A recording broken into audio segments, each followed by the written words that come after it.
구원 진리에 있어서 시내산의 의미 주보에 있는 오늘 제목입니다. 시내산은 중요한 의미가 있는 하나님의 이 계시 사건들이 여러 가지가 일어난 곳입니다. 크게 세 가지로 정리해 볼 수 있는데, 첫째는 모세를 부르신 산입니다. 시내산이. 둘째는 구원받은 그 백성들이 제일 먼저 도착해서 여호와 하나님의 두려운 영광, 장엄한 영광을 자기들의 눈으로 볼 수 있게 된 산이었습니다. 감히 함부로 가까이 다가갈 수조차 없도록 흑암이 캄캄한 구름이 산 위에 임해 있고, 빽빽한 구름이, 그리고 막 천둥과 번개가 치고 그렇게 위험으로 죄인들을 압도해서 사람은 아무도 자기 스스로의 자격으로는 하나님 앞에 나갈 수 없다라고 하는 분명한 한계를 느끼게 해준 산이었습니다. 셋째는 하나님 편에서 그런 심판의 두려움을 거두시고 백성들을 가까이 부르시는 그런 은혜의 산이기도 했습니다. 오늘은 이 세 가지 의미를 중심으로 시내산을 통해 깨달아야 되는 진리의 내용을 함께 나누도록 합니다. 모세를 부르신 산, 시내산은 모세가 광야로 도망가서 양치는 목자 생활을 하면서 40년을 보내고 있었을 때 하나님께서 갑자기 어느 날 그를 부르신 산이었습니다. 모세는 히브리인 아기가 태어나면 사내 아이들은 다 죽이라는 시퍼런 애굽 왕의 명령이 내려졌던 시대에 노예 민족이었던 히브리인 중에 하나로 태어났습니다. 그 부모가 목숨을 걸고 석 달 동안을 숨겨 기르다가 더 이상 숨길 수 없었을 때 아기를 갈대 상자에 넣어서 애굽 공주가 목욕하는 곳으로 흘려보냈습니다. 믿음의 어머니 요게벳은 하나님 주신 지혜로 마치 맹수의 입속으로 아기를 결단하고 보낸 것과 같은 거예요. 요게벳과 가족들이 간절히 기도한 대로 애국 공주는 갈대 상자를 발견하고 아주 특별하게 이쁘게 생긴 그 아기 모세에게 순식간에 매료됩니다. 그렇게 기도했겠죠. 하나님, 이 공주가 이 아이를 불쌍히 여기게 해주세요. 기도했겠죠. 공주는 이렇게 딱 보고 히브리인 사내 아이라는 걸 알아요. 그리고 자기 아버지 파라오가 사내 아이들은 다 죽이라고 명령해서 그 부모가 결사적으로 이 아이를 자기에게 보냈구나. 순간의 동정심, 연민이 다 작용했던 거예요. 내가 얘를 살려줘야 되겠다. 결심을 얘기합니다. 그때 갈대숲에서 그 모든 상황을 숨죽여서 지켜보고 있던 누나 미리암이, 소녀 미리암이 이 시녀에게 공주가 하는 말을 듣고 곧바로 또 아주 용감하게 뛰어나갑니다. 제가 히브리인 유모를 한 명 소개할 수 있을까요? 그런데 하나님께서는 그 일마저도 다 허락되도록 공주의 마음을 간섭하셨습니다.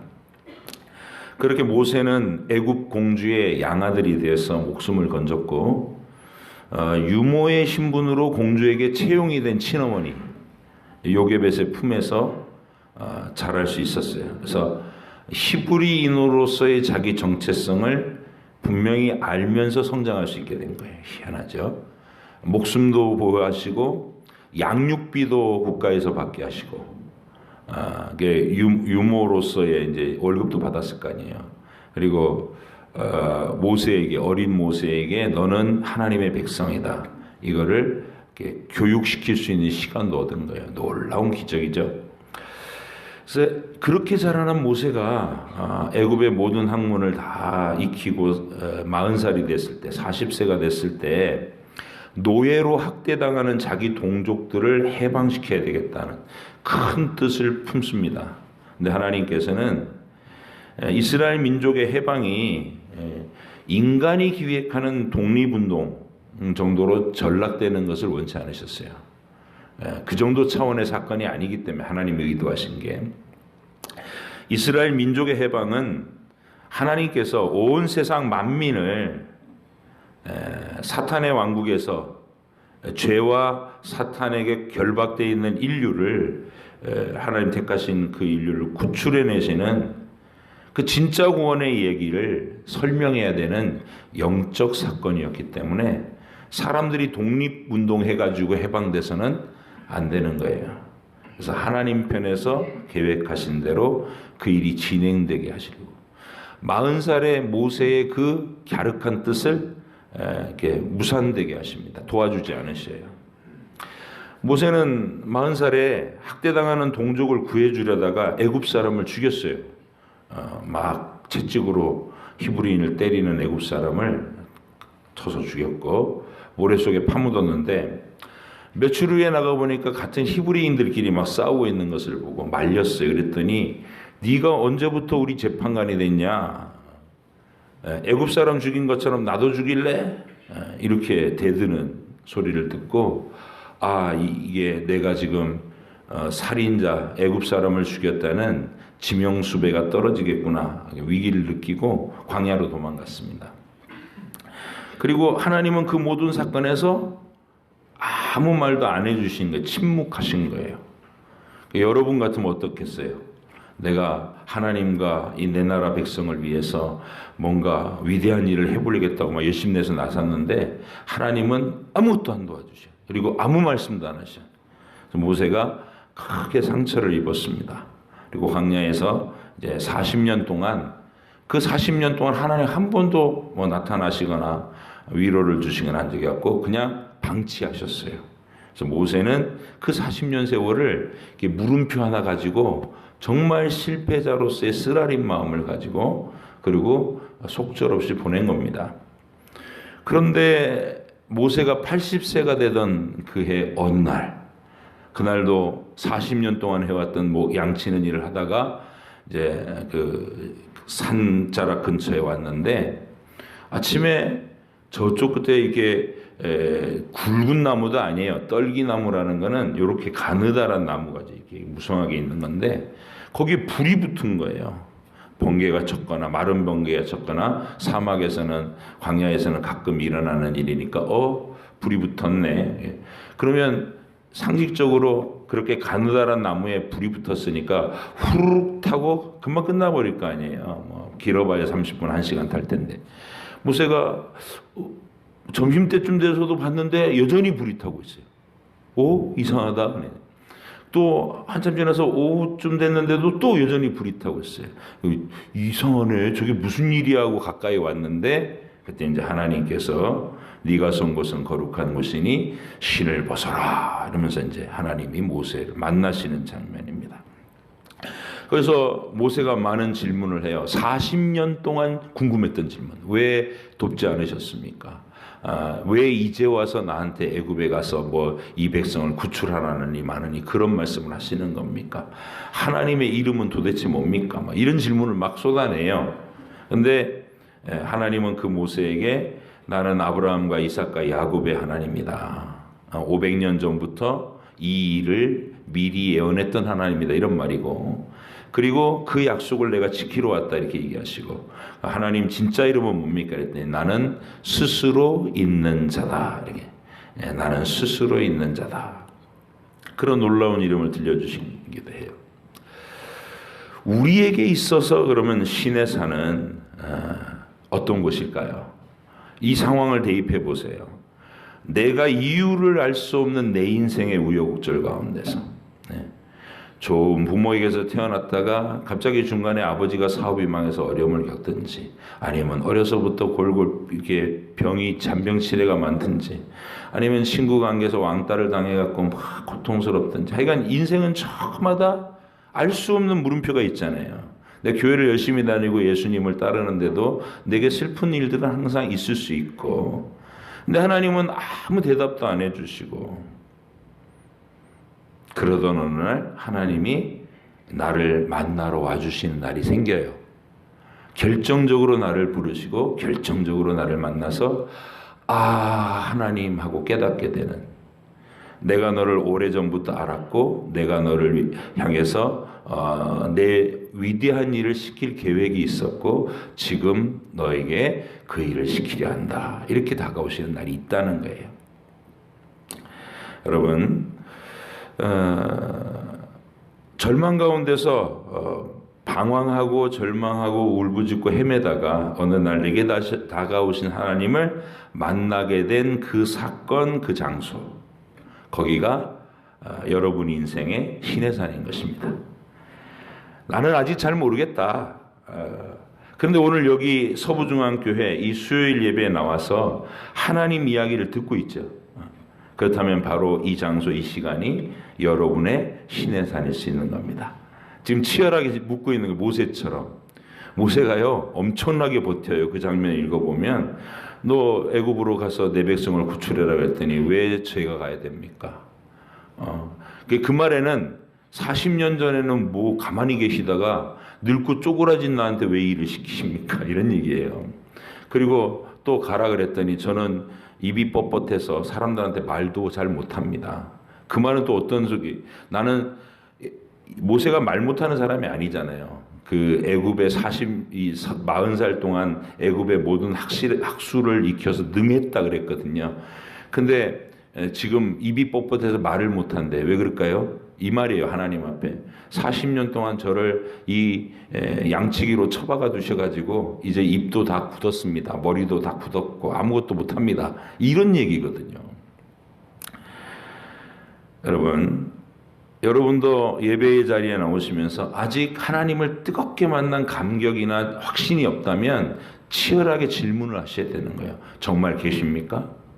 하나님 내가 믿고 내 인생을 걸 만한 분입니까? 정말 우리 기독교의 진리가 온 인류가 따라야 될 만한 위대한 진리입니까? 하고 진지하게 물어야 돼요. 그리고 성경을 알아가려고 하고 이 강단에서 선포되는 설교를 알아들으려고 노력하고 그러다 보면 여러분을 하나님께서 깊이 만나주시는 순간이 또 올 거예요. 여기가 여러분의 신의 산이 되기를 바랍니다. 두 번째는 두려움을 알게 해주신 산입니다. 심판의 두려움을 알게 하신 산. 이 신의 산은 하나님께서 율법을 주신 산이라는 거예요. 그리고 그 율법이 나에게 알게 해주는 진리는 이겁니다. 너희의 실력으로는 하나님께서 요구하시는 이 완전한 의를 이룰 수가 없다.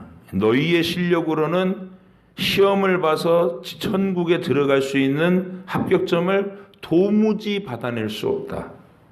그거를 알게 해주는 게 율법이라는 거예요. 율법을 요약하면 항상 그래요. 마음을 다하고 뜻을 다하고 성품을 다하고 힘을 다하고 어떤 곳에서는 목숨을 다해서 주 너의 하나님을 사랑해라. 근데 우리는 할 수 있다 이렇게 느끼는 건데 어떻게 해요? 여러분 하나님 사랑하는 거 마음 다하고 뜻 다하고 힘 다하고 목숨 다해 갖고 그것도 한 하루나 이틀을 그렇게 열심히 내는 게 아니라 일평생 매 순간 항상 한 번도 흐트러짐 없이 그리고 이웃을 똑같이 그렇게 항상 매 순간 내 몸같이 사랑하는 그 상태로 쭉 유지해 갈 수 있어야 그 실력으로 천국으로 들어갈 수 있는 거예요. 도무지 우리가 이룰 수 없는 내 실력으로는 천국에 갈 수 없구나. 이걸 확인시킨 자리입니다. 율법을 주셨다는 얘기는. 그래서 바울은 갈라디아서 3장 19절로 20절에 이렇게 말합니다. 우리가 알거니와 무릇 율법이 말하는 바는 율법 아래에 있는 자들에게 말하는 것이니 이는 모든 입을 막고 입을 다물게 만든다는 거예요. 전 착한 일 많이 했는데요. 저는 도를 닦았는데요.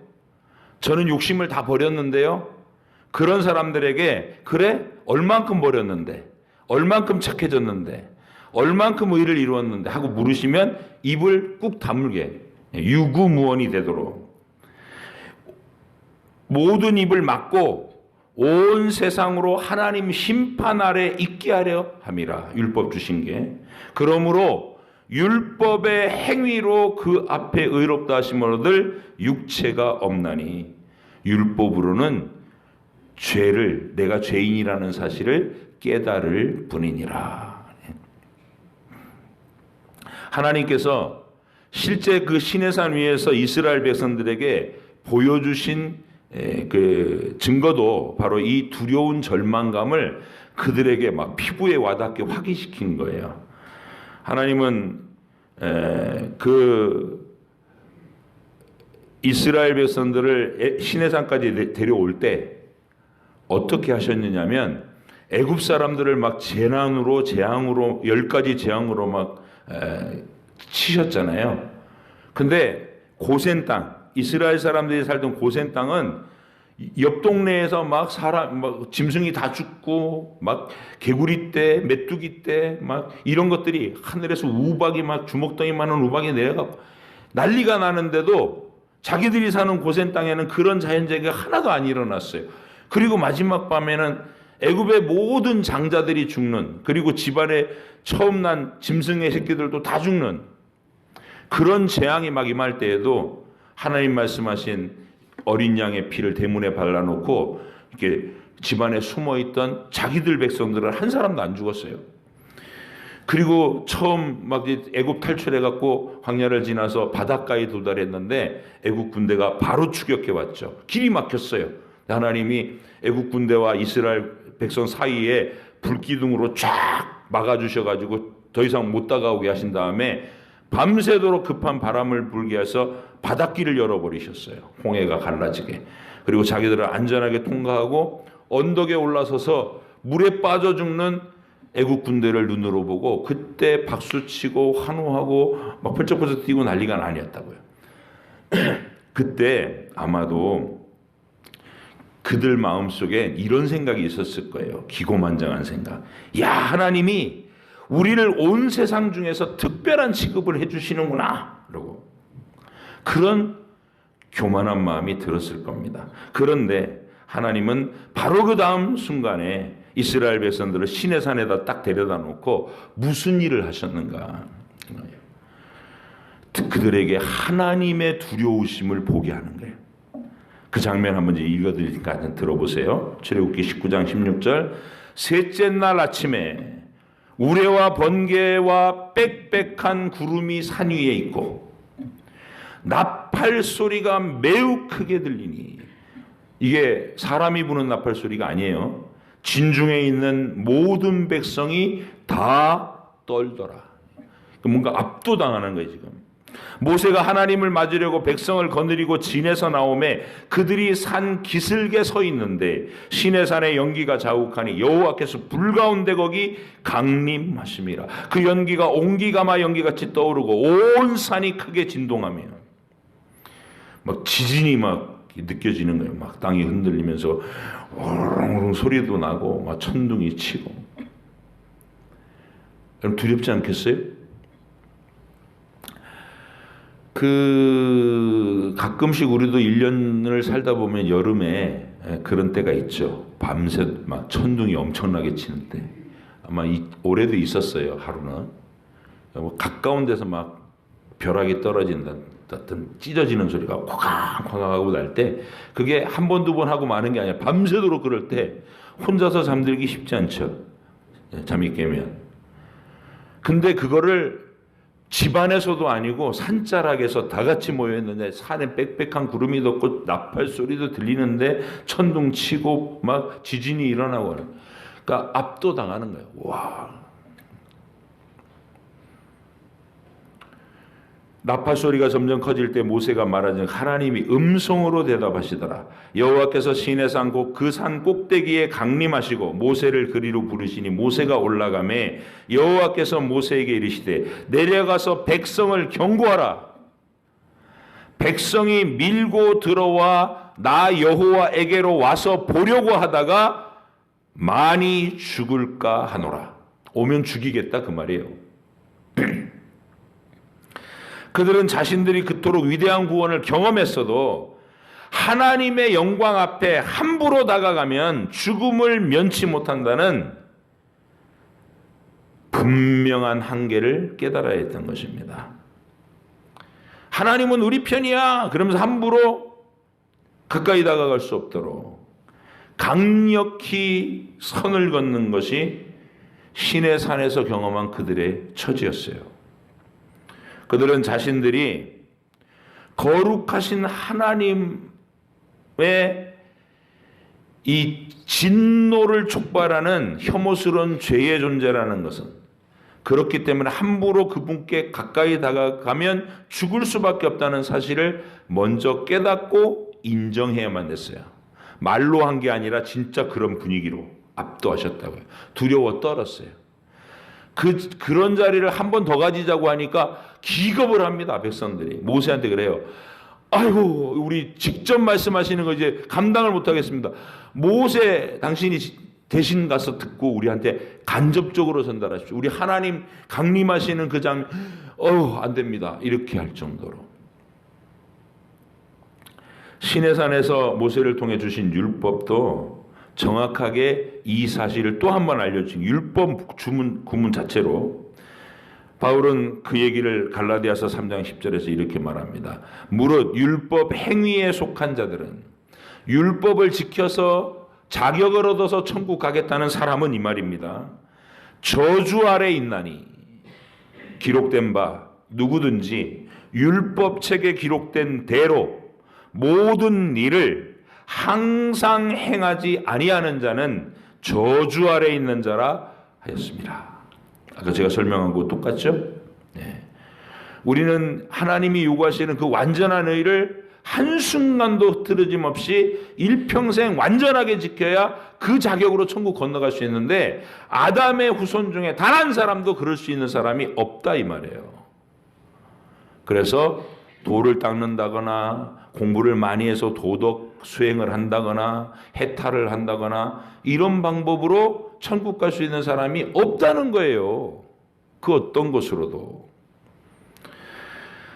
바울은 하나님을 모르는 이방인들은 말할 것도 없고, 율법을 가졌다고 우리는 특별한 민족이라고 우쭐대는 유대인들, 그리고 심지어 예수님을 통해서 구원을 받았다고 기뻐하는 여기 우리들까지, 그 누구도 이 절망의 진실, 우리 힘으로는 하나님 앞에 설 수 없다, 죽음을 면치 못한다라고 하는 이 절망의 현실에 있어서는 다 동일하다는 얘기를 합니다. 그 얘기도 읽어드릴게요. 로마서 3장 9절로 19절이 그 얘기입니다. 들어보세요. 그러면 어떠하냐? 우리는 나으냐? 결코 아니라. 유대인이나 헬라인이나 다 죄 아래에 있다고 우리가 이미 선언하였느니라. 기록된 바 의인은 없나니 하나도 없으며 깨닫는 자도 없고 하나님을 찾는 자도 없고. 그냥 내두면 하나님을 찾는 자가 없다는 거예요. 스스로 하나님이 계신 것을 깨닫고 하나님이 주시는 은혜에 감사하고 이러는 인간이 단 한 사람도 없다는 얘기입니다. 다 치우쳐 함께 무익하게 되고 선을 행하는 자는 없나니 하나도 없도다. 그들의 목구멍은 열린 무덤이요. 이거 누구 얘기하는 걸까요? 그들은? 딴 사람? 나, 우리. 자, 인간이라는 존재의 목구멍이 열린 무덤이래요. 이게 열리면 좋은 게 안 나와. 이렇게 안에서 나오는 게 좋은 게 안 나와. 그 입에는, 그 혀로는 속임을 일삼으며, 뭐 당연하죠. 우리가 얼마나 평생 속이고 삽니까? 속임을 일삼으며, 그 입술에는 독사의 독이 있고 다른 사람을 죽여, 입술로. 그 입에는 저주와 악독이 가득하고 그 발은 피 흘리는 데 빠른지라 파멸과 고생이 그 길에 있어 평강의 길을 알지 못하였고 그들의 눈앞에 하나님을 두려워함이 없느니라 함과 같으니라. 우리가 알거니와 무릇 율법이 말하는 말은 율법 아래 있는 자들에게 말하는 것이니 이는 모든 입을 막고 온 세상으로 하나님의 심판 아래 있게 하려 함이라. 신해산은 이런 조건 아래에 놓인 우리 인간의 본질, 우리의 진짜 처지를 생생하게 밝혀서 굴복하고 엎드리게 만드는 산이다 그 말이에요. 율법도 시내산도. 여러분이 진짜 구원받은 사람이 되려면 이 지점을 반드시 통과해야 되는 거예요. 이거 하나님의 두려움, 심판의 두려움 앞에 엎드려 보지 않은 사람은 예수님이 너를 위해서 죽으셨다, 네가 예수님의 보혈로 구원받는다 그래도 그 가치를 몰라요. 예수 믿으면 천국 간대. 네 예수님 믿습니다. 이렇게 가볍게 처리한다고. 근데 신의 산에서 한번 압도당한 사람은 내 안에 있는 죄의 깊이를 알아요. 내가 얼마나 올바르기 위해서는 얼마나 불가능한지, 내 입이 얼마나 악독할 수 있는지, 내 마음이 얼마나 간교하고 사악할 수 있는지 그를 깊이 들여다봅니다. 그리고 절실히 깨닫습니다. 인간의 노력으로, 힘으로, 선행으로, 자기의로 천국에 들어갈 자가 없다고 선언하시는 게 당연하다. 사람은 정말 믿을 존재가 못 되는구나. 누구에겐가 배신을 당해보고 깊은 상처를 겪어보고 그런 쓰라림을 경험해보면 절실하게 이 소리가 나고 나 자신도 그런 악에서 자유롭지 못한다는 깨닫게 되는 거예요. 자, 여기까지 도달해야 구원의 제대로 된 과정을 거치는 거예요. 그 두려움은, 그런데 하나님이 신의 산에서 느끼게 해준 그 두려움은 멸망으로 향하는 두려움이 아니고 우리를 재촉하셔서 태초부터 약속해 주셨던 진짜 구원의 유일한 길, 너희의 힘으로는 선행이 안 되니까 하나님이 다른 길을 내셨다. 다른 길을. 너희를 구원하러 구원자를 내가 보내겠다. 그 약속을 바라보게 하는 거예요. 그래서 바울은 우리를, 율법은, 신의 산은 우리를 그리스도께로 이끄는 초등교사다, 이런 말을 하는 거예요. 이 얘기를 안 가르쳐주면 세상 사람들 한번 생각해봐요. 여러분, 천국 누가 가나 그러면 다 착한 일 많이 한 사람이요, 이렇게 얘기한다고요. 근데 처음부터 틀린 거죠. 착한 일을 할 수가 없다니까. 우리가 하나님이 원하시는 수준의 착한 일을 할 수가 없어요. 물론 몇 번 어려움 당한 사람 도울 수는 있겠고, 어디다 성금 내고 내가 착한 일 해서 이렇게 생각할 수는 있겠죠. 그러나 하나님이 원하시는 의를 이룰 수 있는 사람은 없다고요. 신의 산에서 두려움으로 압도당하는 그 경험을 한 사람들은 이제 계속해서 계시되는 은혜라는 주제에 이렇게 집중하여 눈을 열게 됩니다. 내 힘으로는 안 된다는 거 알았으니까 하나님이 베푸신 은혜가 뭔가를 깨닫게 돼요. 그래서 그들은 다시 한번 언약의 피를 통해서 하나님이 금방 막 죽이겠다고 막 협박하시던 그 백성들을 자기 앞으로 불러주시는 장면을 또 볼 수 있어요. 신의 산에서. 이건 찾아보고 같이 읽었으면 좋겠어요. 출애굽기 24장으로 가보세요. 출애굽기 24장 4절로 11절.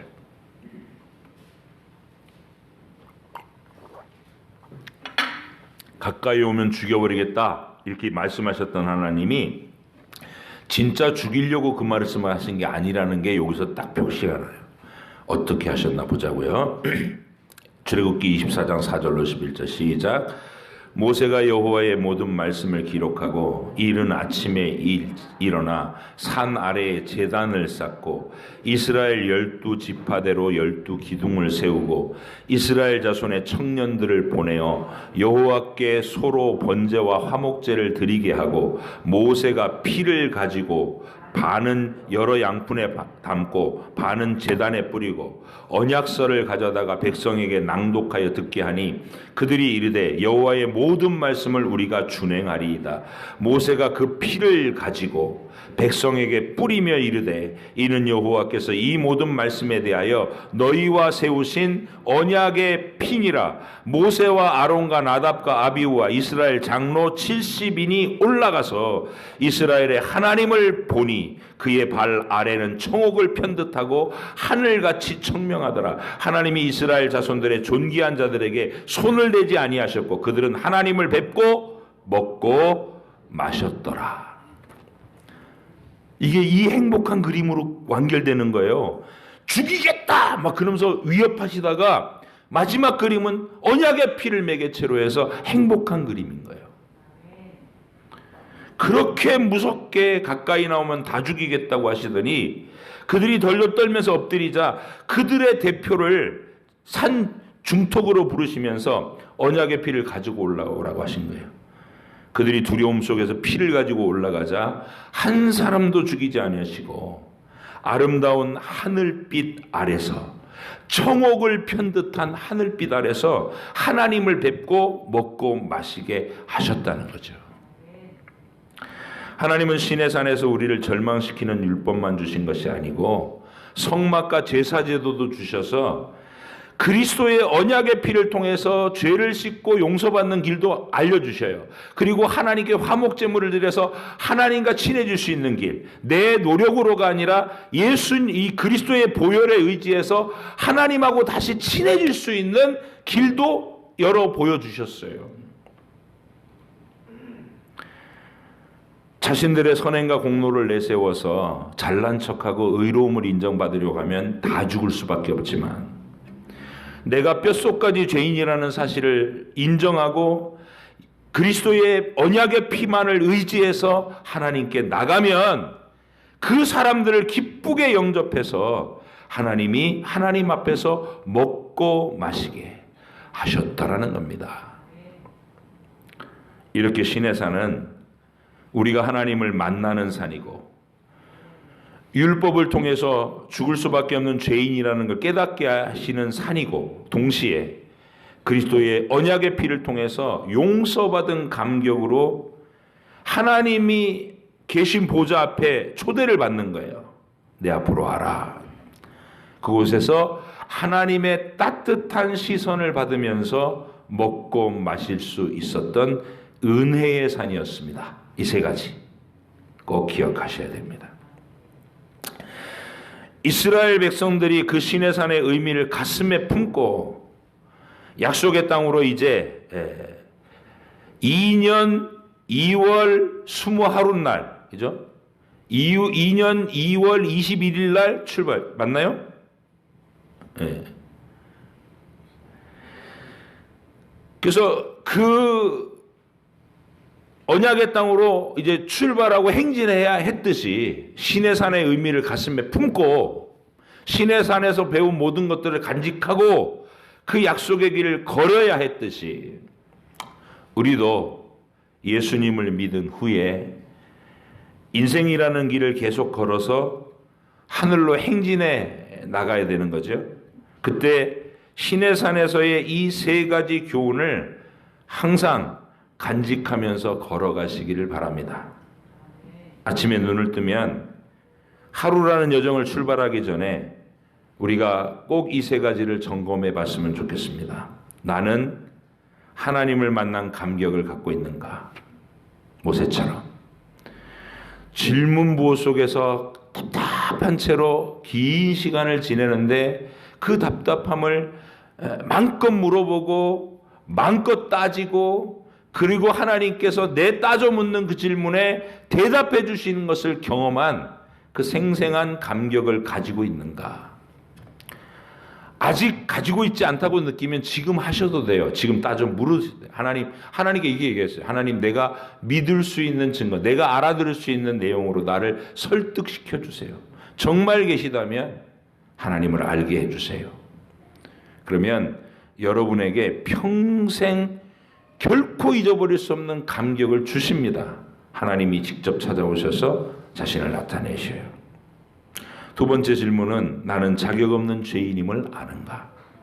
이거 점검하셔야 돼요. 오늘도 나는 내가 자격 없는 죄인이라는 걸 알고 하루를 시작하는가? 어떻게 하는 게 아는 거냐? 내가 알면 정말로 내가 죄인이라는 사실을, 자격 없는 죄인이라는 사실을 알았다면 이런 거예요. 누군가의 허물을 들추면서 도끼 눈을 뜨고 씩씩거리면서 목을 꼿꼿이 세우고 그렇게 하루를 출발할 수는 없습니다. 그죠? 내가 뭔가 용서하지 않는 막 씩씩거림으로 하루를 분노로 출발하고 있다면 나는 내가 자격 없는 죄인이라는 사실을 아직 모르는 거예요. 자기는 잘난 줄 아는 거예요. 나는 괜찮은 줄 아는 거예요. 그래서 이 두 번째 질문도 꼭 점검하셔야 돼요. 예수님께서 말씀하신 그 세리처럼, 세리는 누가 봐도 죄인이잖아요. 민족을 배신했고 돈만 따라갔으니까 누가 봐도 죄인인데 세리 자신도 느끼는 거예요. 그래서 예수님이 뭐라 그랬냐면, 세리는 감히 하늘을 우러러보지도 못하고 고개를 쳐박고 가슴을 치면서 죄인입니다, 용서해 주세요. 이게 이 기본 자세가 바로 이 모습이어야 된다는 거예요. 마지막은 예수님의 보혈의 공로로 다 함께 용서받은 감격을 아는가입니다. 여기 모여있는 우리가.